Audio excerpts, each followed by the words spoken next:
صل على محمد وآل محمد.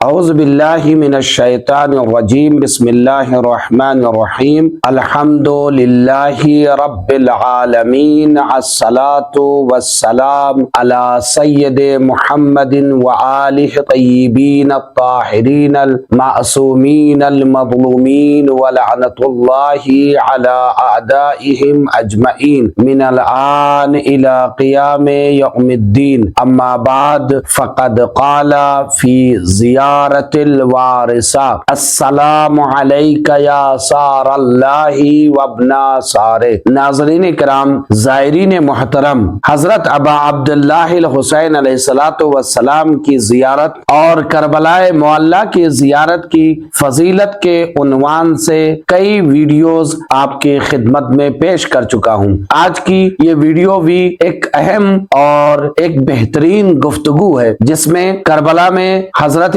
ابا عبداللہ الحسین علیہ السلام کی زیارت کا کیا ثواب ہے اس پر روشنی ڈالی جائے گی. پروردگار عالم نے امام حسین علیہ السلام کو سب سے بہترین درجہ عطا کیا ہے. آپ کی شہادت کے عوض میں، آپ کی قربانی کے عوض میں پروردگار عالم نے جو عظمت، جو مرتبہ، جو وقار، جو فضیلت آپ کو عطا کی ہے وہ شاید کسی اور کو نہیں ملی ہے. آپ کی خدمت میں عرض کروں، زیارت وارثہ کا ایک بہت ہی مشہور و معروف جملہ کہ جب ہم یہ زیارت کو پڑھتے ہیں، خصوصاً شب جمعہ جب ہم اس زیارت کی تلاوت کرتے ہیں تو اس میں اس جملے کو ضرور پڑھتے ہیں، السلام علیکہ یا سار اللہ وابن سارہ. زیارت عاشورہ میں بھی بار بار اس جملے کی تکرار کرتے ہیں، السلام علیکہ یا سار اللہ وابن سارہ. میرا سلام اس حسین پر جو خون خدا ہے، سار اللہ وابن سارہ، اور جو خون خدا کا بیٹا ہے. سوال یہ ہے کہ جب پروردگار عالم خون رکھتا نہیں، جب پروردگار عالم باڈی نہیں رکھتا، جب پروردگار عالم جسم نہیں رکھتا، تمام جسم و جسمانیات سے منزہ اور مبرہ ہے، اس کے روح نہیں، اس کی باڈی نہیں، اس کے پاس جسم نہیں، اس کے پاس نفس نہیں، تو پھر یہ کہنا کہ امام حسین علیہ السلام خون خدا ہے، تو جب اللہ خون نہیں رکھتا تو پھر امام حسین علیہ السلام کو خون خدا کہنے کا یا خون خدا کے بیٹے کہنے کا مقصد کیا ہے؟ اس سے مراد کیا ہے؟ تو علماء کرام بیان کرتے ہیں کہ اس سے مراد یہ ہے کہ امام حسین خون خدا نہیں ہے، بلکہ اس سے مراد یہ ہے کہ اے وہ حسین کہ جس کے خون کا انتقام پروردگار عالم لے گا، جس کے خون کا بدلہ اللہ تعالیٰ لے گا. یعنی تمام معصومین میں اکثر و بیشتر معصومین کو قتل کیا گیا ہے، شہید کیا گیا ہے، مظلوم اس دنیا سے رخصت ہوئے، لیکن ان تمام ہستیوں کے باوجود امام حسین علیہ السلام کے لیے ملتا ہے کہ آپ کے خون کا بدلہ پروردگار عالم لے گا اور آپ کے باپ کے خون کا بدلہ پروردگار عالم لے گا. یعنی اتنی عظیم ہستی ہے جس کے خون کی ذمہ داری لینا خود پروردگار عالم نے طے کر رکھا ہے. اب سوال یہ ہے کہ اس خون کا بدلہ پروردگار عالم کیسے لے گا؟ تو آپ کو کہیں دور جانے کی ضرورت نہیں ہے. دعائے ندبہ میں ارشاد ہوتا ہے، این الطالب بدم المقتول بکربلا. کہاں ہے خون کربلا کا انتقام لینے والا؟ کہاں ہے مقتول کربلا کا انتقام لینے والا؟ کہاں ہے اللہ کا وہ ذخیرہ جو امام حسین علیہ السلام کے خون کا انتقام لے گا؟ یعنی امام حسین کے خون کا بدلہ لینے والا اللہ ہے. خون کے بدلہ لینے کی ذمہ داری اللہ نے اپنے ذمہ رکھی ہے. اور کس کے ذریعے سے بدلہ لے گا؟